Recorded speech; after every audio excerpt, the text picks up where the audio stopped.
everyone. You're listening to Heaving Bosoms, the podcast where two best friends recap romance novels, love each other, and wreck great fanfic to you at the end. I'm Melody Carlisle, and I've got huge news.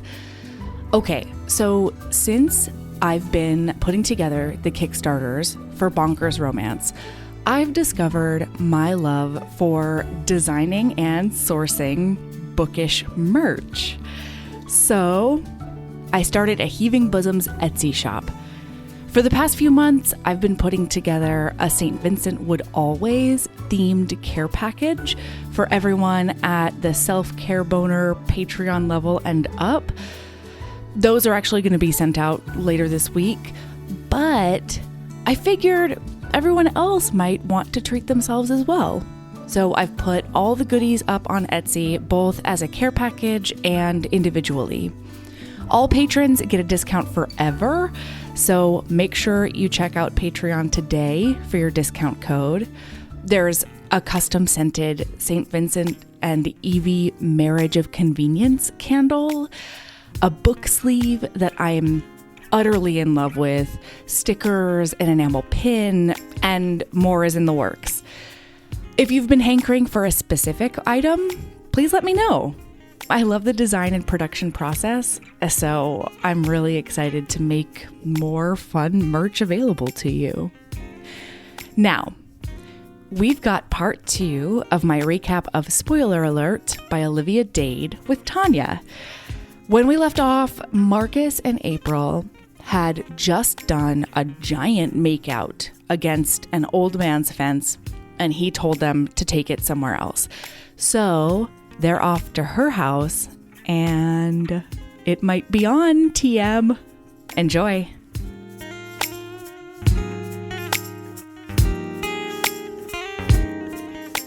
Oh my God. Okay. So they go back to her house, and by the time they get back there, she's very unsure of herself again. And she's like, my house is tiny. I've got basically a bungalow, and he's a big time movie star. And like, my body is still my body, and he seems into it, but like anything could happen. And so she's really awkward with him. And to sort of like fill the silence, she's like, do you want anything to eat? Like, I have some leftover pizza, I have some leftover fried rice. And he immediately is like, okay, Marcus, it's game time. You have to navigate this in a very graceful, kind, honest way without telling her that you know inside scoopness because you're Bon. Yes. So he says, hey, he goes up and hugs her from behind. Always a good call when you're going to say something tricksy. Physical contact. That is a pro tip. Just slide those hands around the waist. Just maybe nestle into some shoulder blades, the back of them, and then be like, hey, buddy, I've got something to tell you. Yeah. And so he says, hey, my body's a tool. That's all it is. I have to keep it a certain way for my job, which means that after the donuts this morning, I'm not going to eat anything else today except for like lean protein and veggies. And she breaks out of his arms and she crosses the kitchen. And so he's like, but he's like, hear me out silently. And he's like, but that has no bearing on anybody in my vicinity. What I eat has nothing to do with what you eat. Are you hungry? Have some fried rice, have some pizza. I'll sit at the table with you. But I need you to know that in the same way as my eating has nothing to do with you, your eating has nothing to do with me.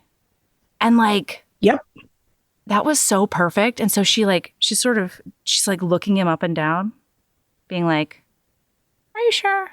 What's going on over there? It reminded me of you, Mel Bell. You were a very polite vegetarian when you were a vegetarian. Yeah, I was. Yeah, I was. You were very polite. You never made it anybody else's problem. Nope. And I don't do it about dairy now either. So, all right. It won't keep me from apparently gloating on a podcast, which is a weird move, but it's fine. No, that comes with not eating dairy. It's instinctive. It's one of the things that happen when you don't eat dairy. You have to say it. And you have to be a little bit smug about it. Just a little bit. Like not enough to be like labeled a bitch, just enough that everybody knows. If you ever pick up bike riding, we are fucked. It's true. It's really true. That'll be too much. So she sidles up to him and he says, "Are you hungry?" And she says, "Not for food, but if you keep talking, I could be persuaded about other things." Ma'am. No. Yeah. Wow. It's time. It's time. Yeah, and it's on TM. They do go to that bedroom. They have some sex that is just fucking glorious. Like, like she leaves the lights on purposefully. Like she's really being like, here's the test, and here's the test, and here's the test, and here's the test. And he's like, I don't see a test. I see a gorgeous fucking body.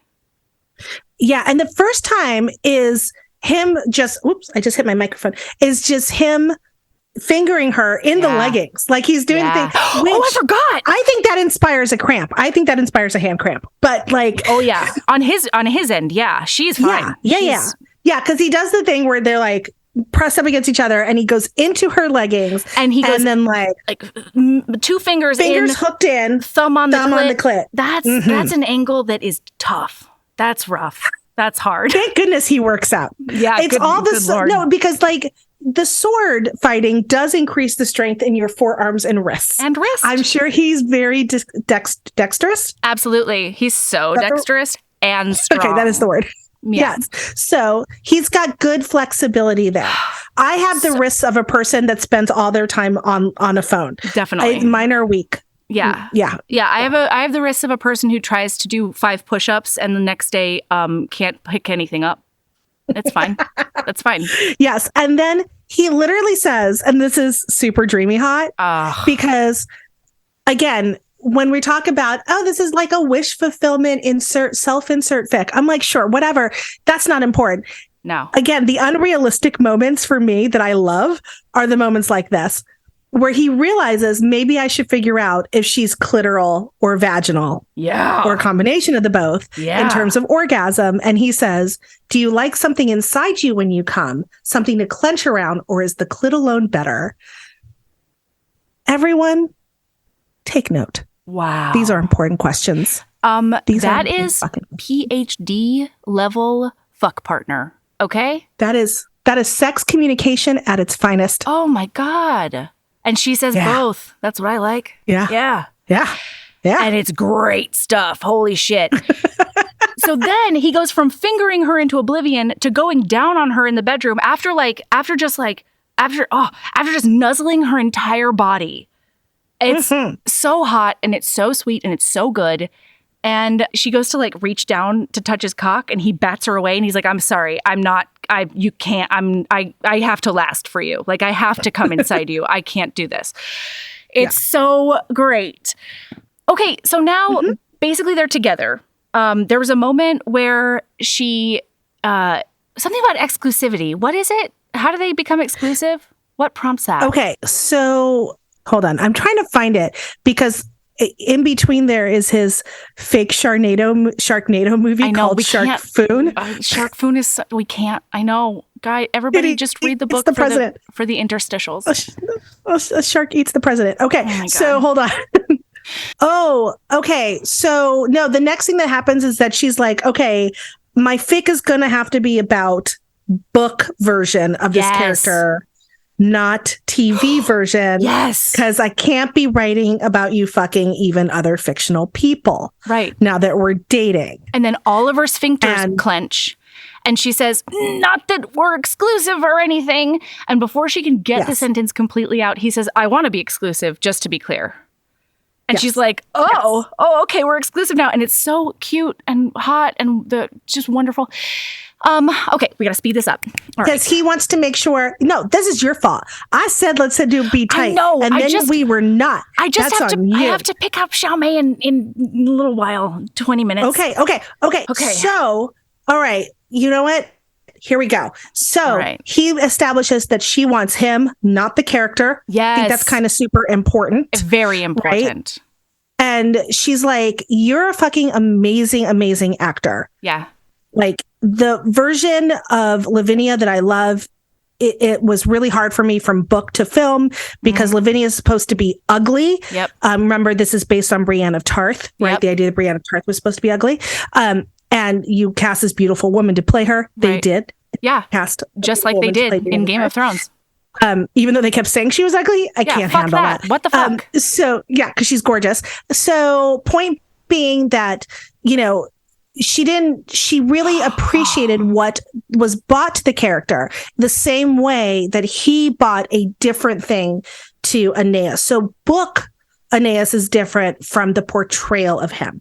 Yeah. She's like, I want to know you, not the character. I want to know your story. I know that story. Well, and I want to know everything about you. Yeah, she says flat out that she probably would have left like the Lavinius pairing, except that it was his emotional depth that kept her there when Lavinia was not what she needed her to be anymore. Yeah. Like that. Oh, fuck. Yeah.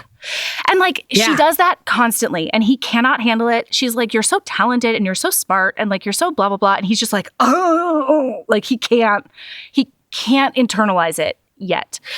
So, okay. I'm going to sum up a bunch of stuff. They basically start living together. Yeah, go ahead. Yeah.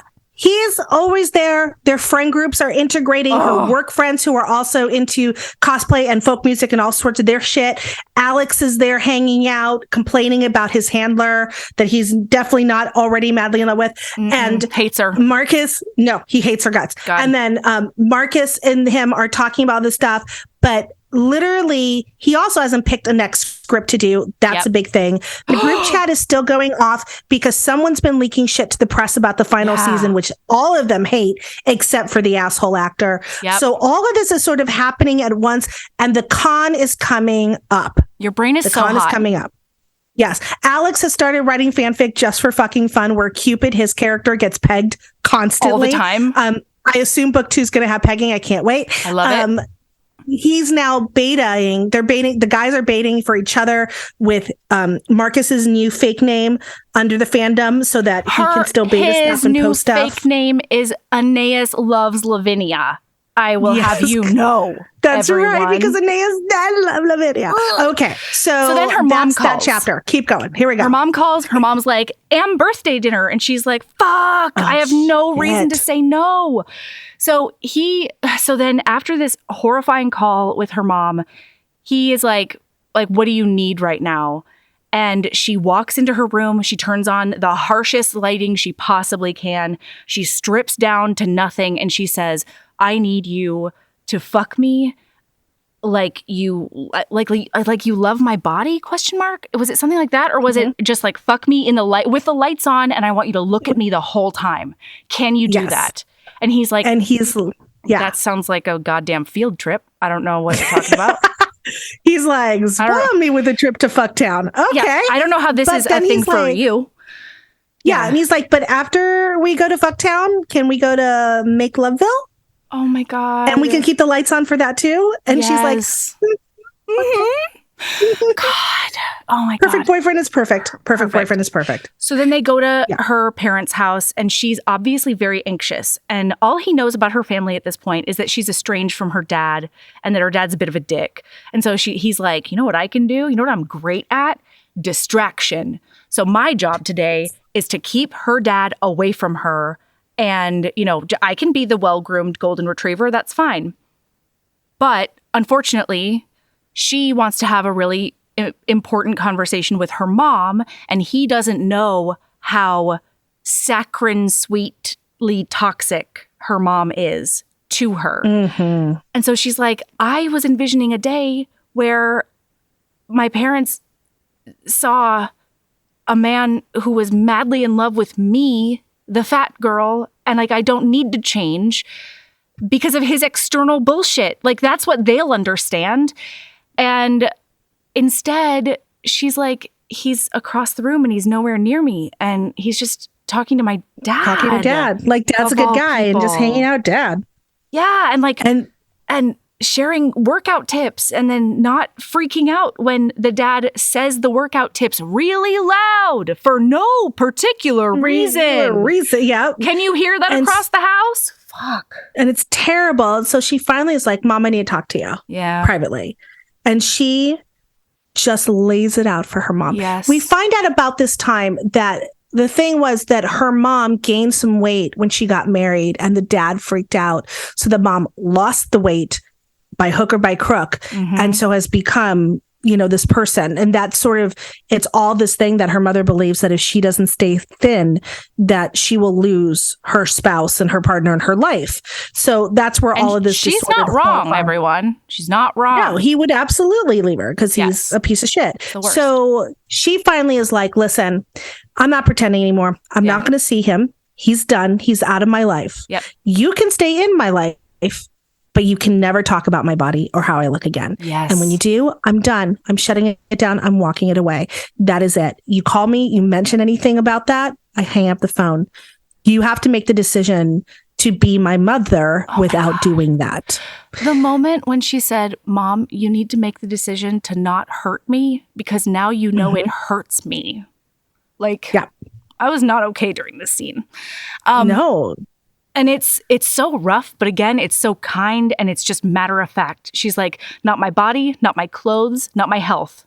Those three things are off limits to you. And the moment you do it, it's done. We're not doing this anymore. So and then she's like, let's go. Yeah. The boys come in and poor Marcus is very confused. And so finally in the car, she asks him to pull over and she's like, you weren't there for me today. Period. Yeah. And you didn't realize, I didn't tell you. Yeah. I didn't tell you. That's on me. But I needed my boyfriend, not the German Shepherd. Yep. And, by the way, we've mentioned like 14 dogs. It's fine. It all works. And you were the pug instead of the boyfriend. Yeah, for sure.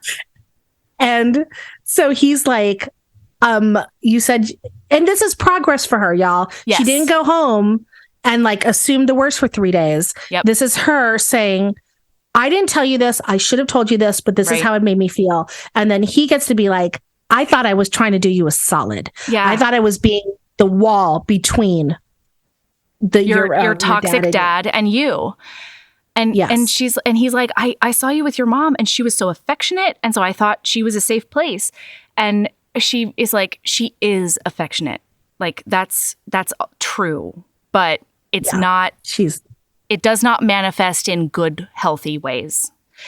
Good intentions doesn't change the way it makes you feel. No, not at all. And that's a very important aspect of that relationship. Yeah.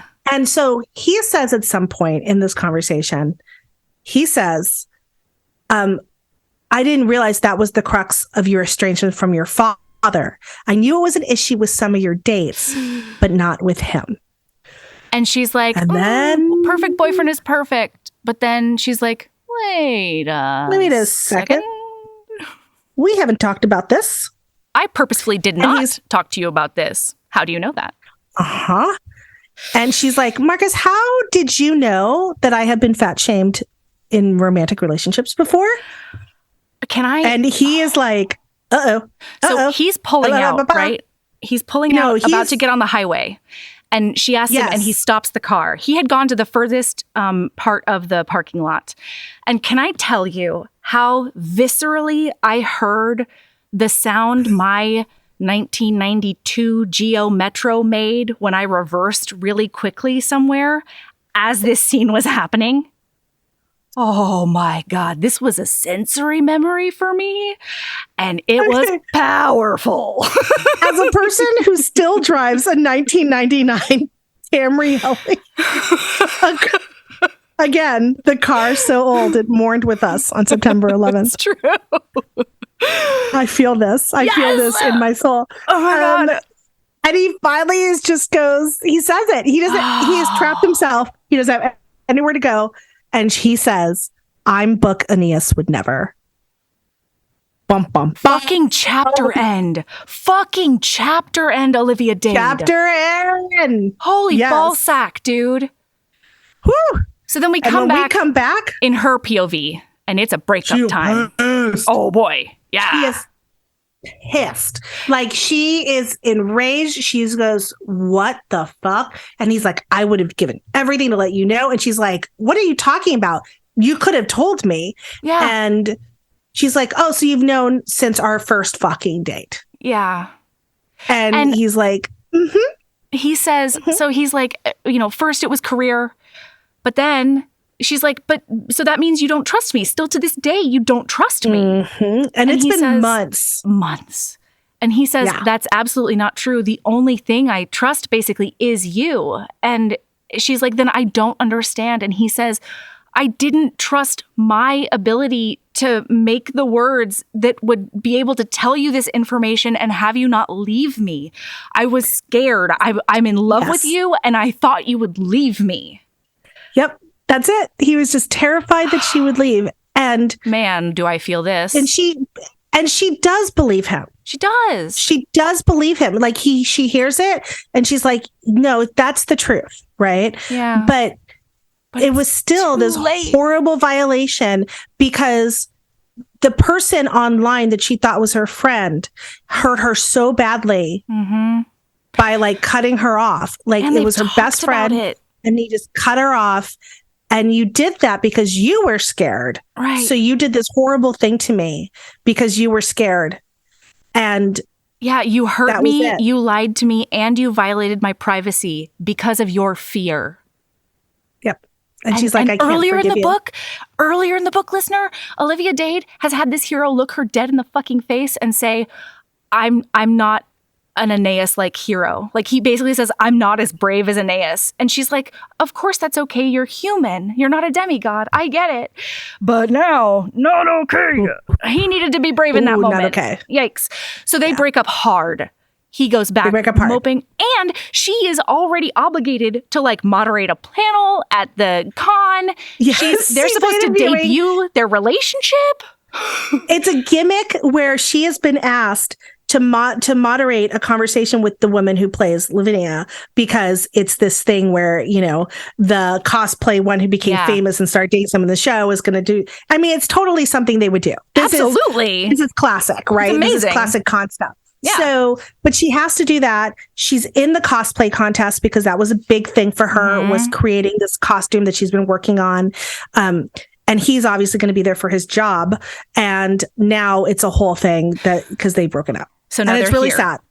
It is really sad. So now we're here. Yes. So everything keeps going on the group chat. Everything's good. And then they're still in this awful place. But it's less than a week. At the point that they break up, it's less than a week. Yeah. Until the con. And she's like, no, I'm still going. This is my life. And now Alex and Marcus are in the hotel room. Sharing together, a room. I think HBO would, they would pony up for the separate rooms. Yeah, but I love it. Now, Peacock wouldn't. Peacock would cram 6 to a room. Correct. Peacock would be like, it's going to be fun. It's a dormer. But HBO money is different money. Yeah.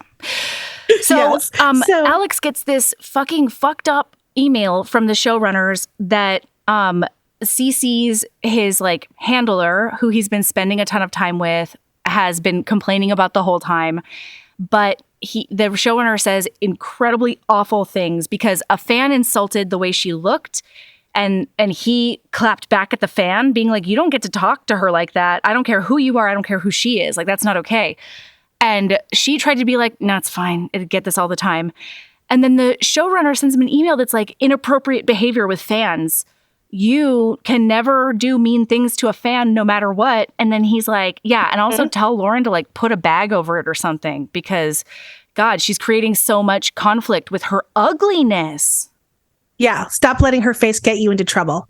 Although that doesn't fix the rest of her, right? Oh, and Alex... Laugh emoji. Goes nuclear. Boy, does he go nuclear. Yes. He is like... And he does the nuclear thing that I tend to do when I'm actually... Yeah. Which is, it goes very silent and very quiet while it plots the best way to destroy your entire life. Absolutely. So... And like, if it also is self-destructive, that's fine. More the better. Yeah. More the fucking better. Yep. So what does he do? But they get and the funniest part is that Marcus knows. Marcus is like, this is bad. Yeah, this is really real bad. So he goes ahead. Yeah, it's his panel. Like the big panel in Hall H, right? So they're like, we know you can't tell us anything about the last season coming up, but could you tell us anything? And Alex is like, what a great question. Thank you so much for taking. He basically turns into that funny Elise lady. Thank you so much. What a great question. Yes. Yes, Elise Myers. Yes. Thank you for asking what a great question. Oh, you don't know who Elise Myers is? Google Elise 100 tacos and then have your life changed. My villain origin story would be if the 100 taco story is not real. Oh, so just want to fair enough. That would be. Yeah. So Alex is like, thank you so much. What a great question. I would not be able to tell you these secrets because, secrets, but I certainly do write fanfic and you should probably all look it up. And it's Cupid, and he gives the name and he's like, and my feelings on things about the show are pretty freaking clear. And it's like a bomb goes off in the fandom. Well, because he goes to goes to leave the stage and then he comes back and he's like, also, my character gets pegged all the time. Delightfully pegged. Loves it. Pegged. Cupid is so about the peg. I love it. Which tracks. Yes. Right? Yeah. Brats get pegged. That's right. That's what I learned in fanfic. That's correct. Brats get pegged. So, point being that Alex has blown up his whole career. He knows it. Marcus knows it. The internet knows it. Everybody fucking knows it. This is a bad, bad day for Alex. And Marcus is like, okay, buddy, why don't you call your lawyer? And he's like, I'm going to go call him. It's just, everybody knows. And who also knows is his clear love of his life, who's in the front row doing all of this, just like, can't stop the train. Don't do this on my account as well. Oh, so I can't wait to read that book. Same. Meanwhile, our girl has heard about it because it's been like peas and carrots all over the con. So she's walking through the con, hearing all of this. So she texts Marcus and she's like, okay, he didn't block my number. Right. That's good. Mm-hmm. And she's like, I heard what Alex did. And I'm really sad about that. Sorry. Send him my best, you know? Yeah. And so he's like, thanks. I will tell him, and she's just sort of reaching out tentatively. Yeah. Am I still welcome? Am I not? It's like this real weird thing, but he doesn't answer her for the rest of the night. Meanwhile, she does a search because now she knows that Alex writes fic under this name. Yeah, for sure. And when she does that, she also figures out who his beta is. And she figures out that is Marcus's new name for fic. That's his new author name. Oh, boy. And she goes onto his fic and she reads it. And she turns out that all of his stuff is absolutely swoony now. The guy who was Misery Ahoy is writing the most swoony, amazing love fic in the history of the world. Oh my God. And she's just like, oh my God. This is a whole thing. And I did not see it correctly. No, it's his whole heart. Oh, it's his whole heart. Yes. And at one point he's like thinking about this and she says, what he got out of writing and writing stories about Aeneas in particular, especially given the risk his employment with everyone found out. What the Lavinia's community, the community he'd left behind for her sake, of course, for her sake, it meant to him. And it's like, she's starting to really understand his perspective in all of this instead of just looking at it through her own lens. Yeah. And the sacrifice that he made, because he stopped even going on there really because he didn't want to infringe on her privacy anymore. Oh. Yeah. So that is an absolute just revelation for her in terms of her emotional growth with this. Yeah. Meanwhile, she's looking at how bad Alex's life is. And Lauren gets fired. Lauren is his handler. Oh. And yeah. So that's that. Now it's the next day. Okay. And she, that same night, as she's realizing all these things about Marcus, she also looks up the pieces that his parents wrote. Oh, boy. Yeah. And Yikes. she sees all of those. And she says, it was like seeing Marcus through a funhouse mirror, his image distorted and unsettling. Oh. And it's the way that his parents talk about his work and him. And it was just a whole mess. And so it's abuse. And so when he said to her, I was scared, I was terrified you'd leave me. Yes. Right? And I was scared I couldn't come up with the right words that would express to you in a way that you understood enough that you wouldn't leave me. Like it was himself he couldn't trust. Yes. So she gets this text and she realizes the next day that all of her friends from the server who are at the con are planning to come to her cosplay event. So she's just like, she's thinking about this idea that it's this, that she has this community now, right? Yeah. She's not hiding from anybody, and she has these people who are going to support her, and she can support them. And she's, and she's like, this whole thing has absolutely coalesced into all the pieces of her life sort of fitting together. Yeah. Except, of course, for this little piece with Marcus. So the next morning, it's the cosplay day. Which he hasn't seen the costume. She wouldn't let him see the costume. So she goes and he makes a big joke out of buying an Aeneas mask at the con. Right. And everybody's like, ha ha ha, he's buying his own mask, whatever. And he puts the mask on so he can go spy on her cosplay. So he can watch her. So it's the cutest stalking of your ex you've ever did. Oh my God. And he's being really honest about it too, in a very sneaky way. Yes.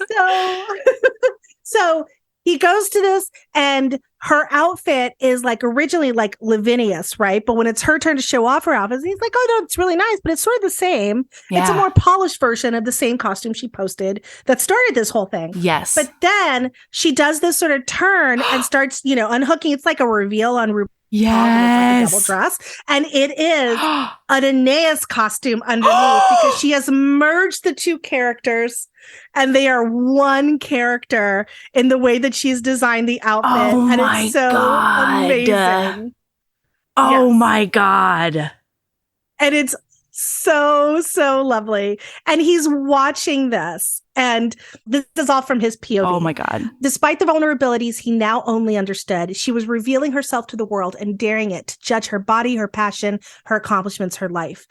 And she was doing it with a community of people supporting her because she'd allowed them to know her, truly know her. It was a triumph. Oh, I'm crying again. Because he loves her. Yes. He loves her so much. Yeah. So he feels that courage from her. And he takes that and he writes an email to his parents. And he is just like, he tells them everything about how he feels. And he's like, I love you both, but I'm really proud of what I've been able to accomplish and how hard I work and what I've done despite my dyslexia. And if you can't feel the same, that's fine, but I can't live with your disapproval anymore. Yeah. And so you're either going to accept me as I am, or maybe you need to rethink the way you define love. Oh, wow. And he sends it. Good. And then he calls a reporter. A reporter that was mentioned earlier in the book, who follows the show and reports on the show. And he's like, I have a few misconceptions I want to correct. Would you like an exclusive interview? And she's like, it's about damn time. I would for sure. Yes. So now he's going to show all of himself to the world. He's going to show all of himself because her bravery makes him brave. I can't. It's too much. It's too cute. I love everything about it forever. Oh my God. So then they're at another panel, right? Yeah. Marcus is at a panel and Marcus gets a question. Okay. From the moderator. Can you talk a little bit about the arc of your character over the course of the season? And literally, he's like, okay, this is my chance. This is my chance. I know what I would have said when I was in full, what's the next dog we can pick? In full Labrador mode. Yes. Right? Yeah. But this is my chance to be brave.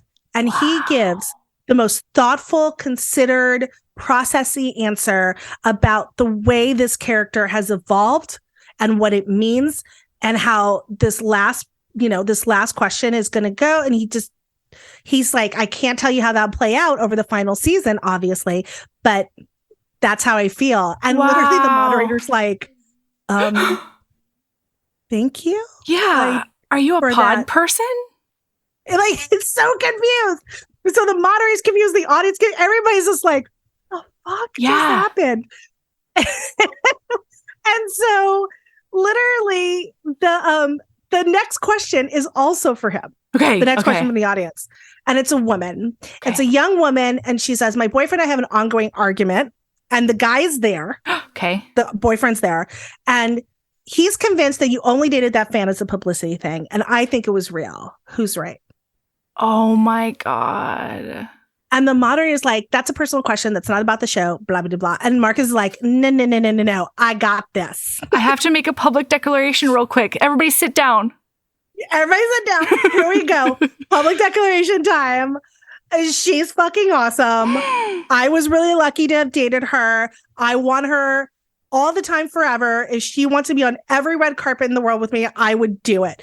And the woman's like, and he's like, does that answer your question? And she's like, yeah, that does it. That does it. That answers the question. And he's like, it's not enough to make up for what I did. Yeah. But he wanted to prove, and this is the line. This is the line. Olivia Dade, you fucking genius. Whatever else he wasn't her goddamn father. Oh, shit. Mm-hmm. Oh, my God. So now he's got her panel to interview Summer. Yeah. The woman who plays Olivia. Right? And so she's late. The actress is late. And the actress runs in and she's like, I'm so sorry. Shit went down. Yeah. Yeah. Yeah. And she basically fills her in. Right. Like she fills her in and then she's like, and also there's an interview that's going to be posted tonight or tomorrow. Oh my God. Yes. And she's like, just tell me what he said about me. And he's like, he said you're intelligent and you're gorgeous and your relationship is real and he's proud to be with you and he loves you and everything's fucking great. And so she's like, okay, we should do this now. Okay. Yeah. Panel. Yeah. And she does it. It's time. She does the panel. She does yeah. it and she's professional and she gets her shit done. And then there's questions. Okay. And this girl stands up and she says, my question's actually for you. Oh, shit. And the people at the panel are like, I mean, it's up to you if you want to answer. Right. You are the moderator. Like, yes. And it is she's described as generously rounded girl. So we can assume that she's a plus size person. Yeah. And she says at the cast panel that just happened, Marcus said he wasn't with you as a publicity stunt. Uh-huh. And she's like, no, it wasn't a publicity stunt. And the girl goes, okay, good. So my question is, are you two still dating? And this is where I get all choked up. Oh my God. Because she says, are you still dating? Because it meant a lot to me to see you two together. Oh, shit. Yeah. Oh. So I know. And so she sees this girl like want to like believe that it's possible for because her. Representation matters. And so she's like, listen, it's complicated, but if we do break up, it has nothing to do with how I look. Yeah. He wants me exactly as I am. Believe me, I know. Oh. So, yes. And so when she turns away from the audience, she looks at the edge of the stage and there he is. Oh, shoot. And his chest is heaving because he ran through the hotel and he sees her and he just mouths the word, I'm sorry at her. And she smiles and she goes, okay, Layla, the girl has a question. Yeah. Here's another thing. If Marcus and I break up, it's not because I want to, and it's not because I don't love him, because I do love him. Of course I love him.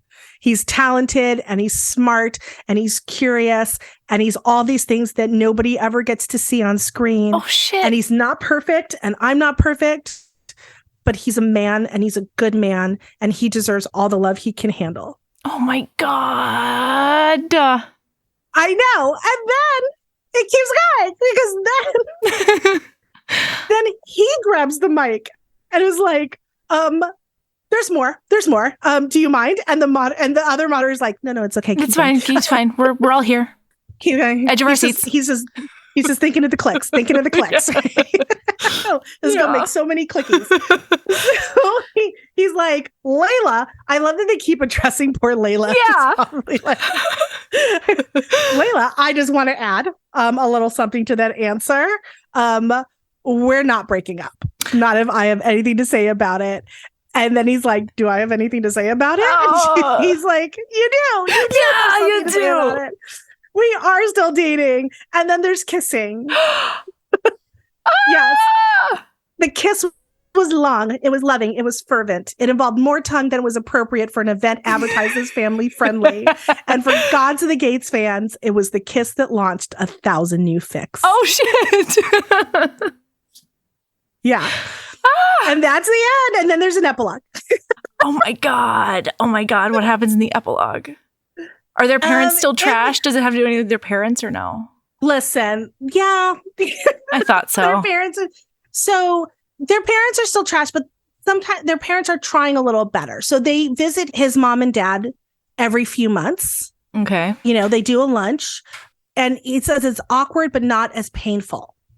And I think that's what's right, because I think that it's good to understand. It's like sometimes you can just get to a place where you can be in the same room. Yeah. You can see each other. You can acknowledge that relationship, but they're not going to be the people that you need them to be, the same way you're not the people they really want you to be. And but there can be peace. Yeah. Right. Yeah. And so that's where he's at with them. And then they find out that it was the asshole actor who was leaking everything. It was always him. I knew it. But yes, why? Why? For a discount on his proteins. That fits so well. Oh, wow. Okay. Uh-huh. Yeah. And apparently when he stopped needing that much protein to work out and he cut off the guy admitted that it was him. The whole thing with tuna. It's a whole thing with tuna. Oh my God. That tuna subplot was so funny. Yes. So that is how the tuna plays out. He has taken on his next project. Is he the sex worker? Okay, it's a film. No, not the sex worker. I was really looking forward to that. That she wrote for him. No. That would be amazing. It wasn't. No, that was a real script. Oh, not the set. Oh, no, the real script. Yes. No. He turned that down. He turned out all those scripts because they weren't really what he wanted to do. No, they weren't. He was resisting them for a reason. He is doing a film version for Streamer of Virgil's Idiot.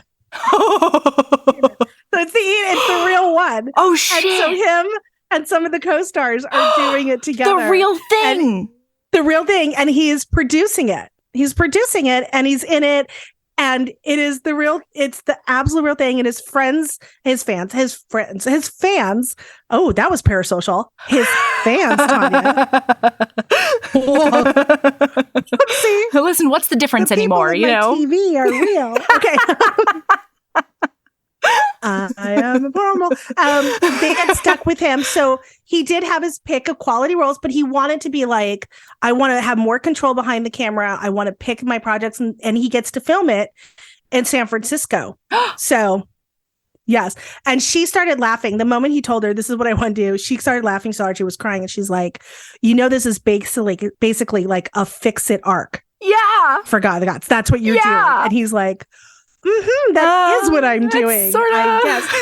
And she's like, oh my God, you are the cutest thing I've ever seen in my entire life. So yes, her mom and her are still, sometimes she has to hang up. Sometimes she has to get up and walk away. I'm glad she does. But she's sticking it. Marcus is like, I wish she would just block her forever, but it's not my call. Yeah. And so they're hanging in there as best that they can. But, he's there for her. He supports her. He's by her side. And that's the thing. They're sort of just absolutely hanging in. Mm-hmm. And then the big thing at the end is E. Wade, the guy who wrote the original books. Okay. The guy emails him. And he's like, listen, I heard your adaptation of Virgil's coming out soon, and I want to congratulate you. Also, I just want to go ahead and let you know that I read fic. I've read your fics. They're pretty good. They need more sex. Read your woman's fics too. Those are great. Like, he's just like, I read all the fics. But more importantly, more thematically, not just for funsies, more thematically, he basically says, if you ever decide to write your own scripts, keep in mind that, yeah, we think that death and misery and all this stuff is more clever and more meaningful and more authentic to show than love and happiness, but life isn't all misery. Oh. And when you find the path through the miserable to the joy, that's meaningful work. Oh. Yeah. So it's very, very, very sweet. And it's sort of, I assume, Olivia Dade's sort of mantra about why she writes the way she writes. Yeah. And they play, Little Red Riding Hood sex game. Oh my God. Oh, I love it. How did E-Wade know his handle? Did that come out? That shouldn't have come out. It sort of all came out. It sort of all okay. Sort of all spilled out over time. Okay, fair enough. Yeah, so it ends with George R.R. Martin sending a nice little note, which I think is adorable. That is so cute. It's so good. It's so cute. Oh my God. Yeah, like it is a delight. It is a delight in so many ways, right? Yeah. It's interesting to me how much, like, I did a bunch. I mean, this is a very popular book, don't get me wrong. Sure. But I made the mistake of going on Goodreads. I don't know why I did that. Oh God. And don't get me wrong. It's very popular in there too. But the people who vehemently dislike this book, I'm like, oh, this was not meant for you at all. Okay. Right? Like the fan fiction of it all, the idea that it's too simple. Like it's just this weird sort of thing of, I always say, we all know that not all books are all for all people. And I'm like, and that's fine. If this book is for you, you should read it. Yeah. It's so good. And like, I think it might surprise you because it could be for very random reasons. Yes. Like, you don't have to just go with the main themes and the main plot points. You can come for the interstitials. You can come for the goddamn rock metaphors. Like, yes. You can come for the boundaries with your parents. Shit. No, it will fuck you up though. Like, watch it. It will fuck you right up. The ideas, you can come for, there's a million different things to come to this with. Yeah. And yes, is Marcus perfect? Sure. In his ways, right? Sure, fine. But yeah, that's romance. Like, let's have fun with it. Absolutely. Like, yeah. I mean, it's so annoying because, like, like, why did they meet in the first? Why did he ask her on the date? It's romance reasons. Shut up. It's romance reasons. I don't know. Why did you put on those shoes? I don't know your life. Get out of her life. Also, I think it's really, really, really important for the fact that her weight never, ever, ever occurs to him in his POV. Never. It's just that she's hot. Yeah. Because, and that doesn't mean he doesn't. Yes. And that doesn't mean that he doesn't describe the shape of her body. That doesn't mean he doesn't say she leans on him, like she leans heavily on him.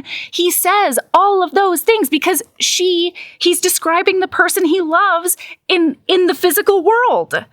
It just doesn't. One of my first adult boyfriends said something to me that really did really positively affect the rest of my adult sex life, which was, he looked at me one day and he just said flat out, he said, Tanya, do you think this sheet is magic? Oh. Yeah. Because I was young. Yeah. Terrified I was fat. Yeah. And I was doing the wrap the sheet around me when I got out of bed to go to the bathroom. Yep. And thank God he just said it. Because he was just like, the sheet's not magic. I know what your body looks like. And I love it. I like your body. That's why we're in bed together. Yeah. And that's sort of like, to me, it's like what good representation does is remind you to get out of your own fucking head about things like that. Yeah. And that's what this book is doing. And I think it's super, super great for those reasons. And it's well written and it's fun as fuck and it's hot and it's clever. And it's deep and it's, Okay. Now, speaking of, Tanya has many fics. Yeah. Oh my God, Tanya, guys, I have so many lady loves. It's going to tell you about all the fics that kiss launched. Not all of them, but a few. Okay. Number one, we are going to start with a Jaime Lannister Brienne Fix-It fic. I need it in my life. Fucking awesome. It's called Pretty. It is by an author named Astolat. Astolat, I assume is how you pronounce it. Astolat. Mm-hmm. It's on AO3. It is explicit. And I'm just going to read you the summary because it's only a couple of lines. Okay. Why not a hook, though? Brienne said. And Jamie followed her gaze to the golden hand covering a stump. He paused and she added, it's pretty, but not much use, is it? Uh-huh. That is who they are in this fic. Oh. She's like, get a hook, dude. What are you doing? Fight. Like, how are you going to fight with the golden stump? What are you? And it is really about him realizing that, the golden exterior, not a thing he should be leaning on. Yeah. And she sees him for who he is. It doesn't have the value he's always been told it has. Yes. And it's smart and it's funny and it's very well written. Hard recommend on that. Nice. If you need how long is this thing? Oh, God. 30,000 word. Phew. There we go. Listen, I'm a long fic reader. I'm one of those people. Yeah. Okay. So that's the first one. The other one is a fandom that I have fallen into that makes me so happy all the time. And that is, and I'm going to say this out loud to you and to listener. It is Ted Lasso and Trent Krim. Oh, God. Yeah. Listen, that is Grumpy Sunshine magic. Absolutely. I'm sorry. And there is a fic called Bewitched, Bothered, and Bewildered by Mardia. And the premise of this fic is that the team starts winning like crazy in the Premier League. Okay. And the press box, so where Trent hangs out with all of his the other press, they slowly start to become convinced that Ted Lasso is a witch. I love it. It is so funny. I cannot even tell you. It is fantastic. Hard recommend on that as well. I love it. I love it. So that the last rec I want to give is not a fic, but it is really important. Mary Warren runs Fat Girls in Fiction, which is a romance page and of recommendations. She does all the social medias. She's also a writer. She recently wrote a book called A Highlander for Hannah.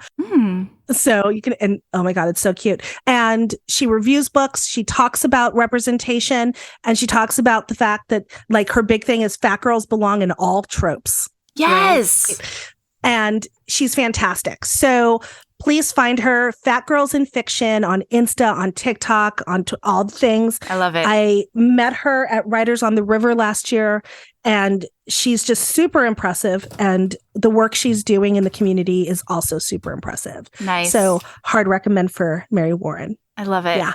Oh, I love it. So what's yours? Oh my God. Okay. Mine. Okay. I'm going to finally do this one because I keep on bumping it for other lady loves. Mine is, this is a tweezer baby. Sorry. Shamay's here. Hi, Shamay. You got it. Remember when I said the one rule was no talking? Remember? Yeah. Good job. Oh, yeah. So it touches your hair. No, it pulls my hairs out. Okay. So I have discovered a cropped sweater. Okay. Yeah. I didn't know. I thought I wasn't a sweater person. I have a really long torso.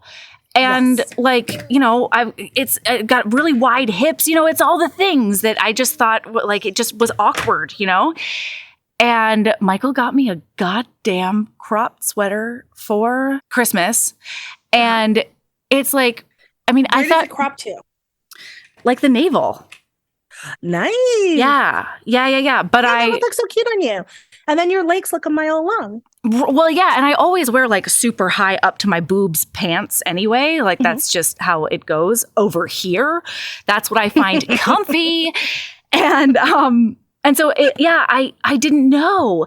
And it was one of those moments where like totally different end of the spectrum, right? But the fact is we all have body issues no matter what. Yes. And I've had a harder time since Valor was born, just like living in my body again. The pregnancy was harder. Like the postpartum was harder. Everything was harder. Thank you, baby.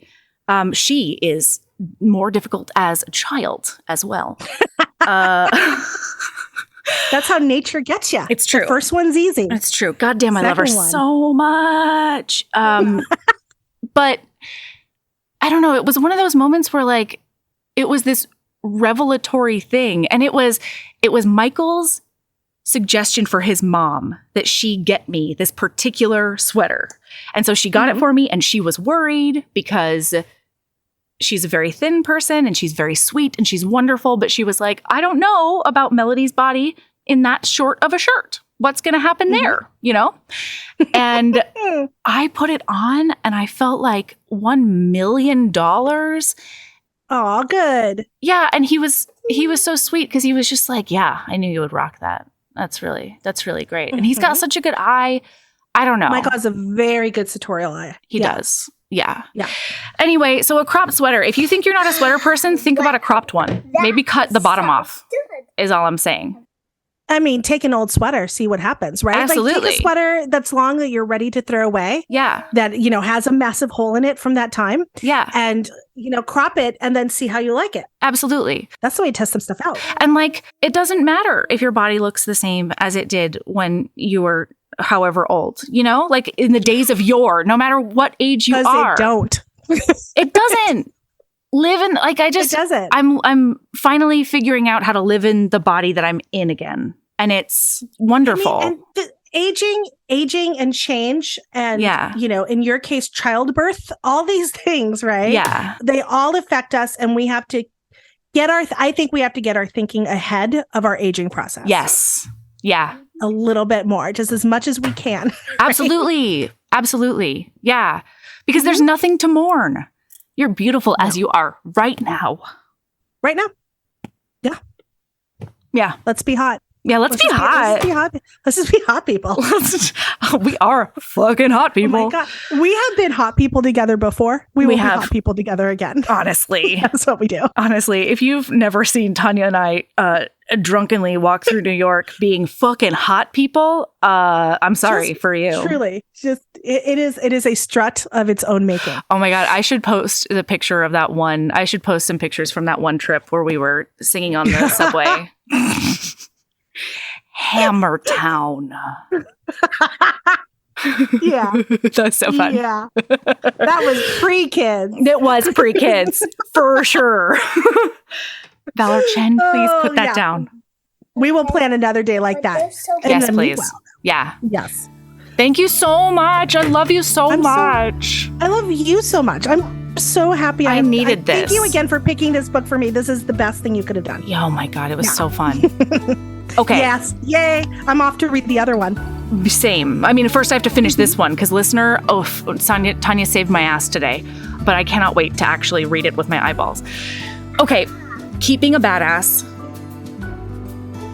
And love yourself as much as you love jambalaya cheese.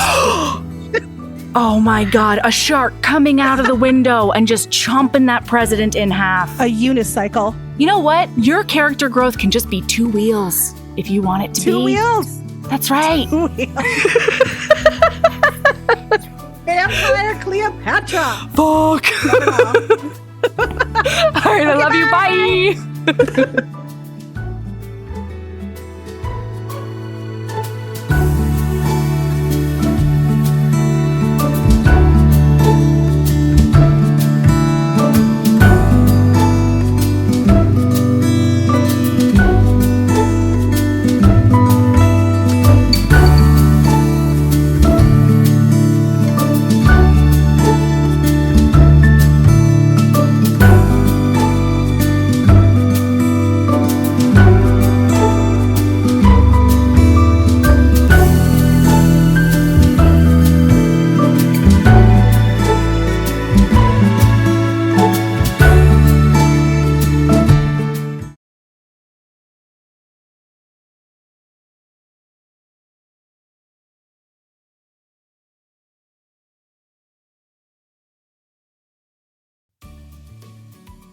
Hey, you.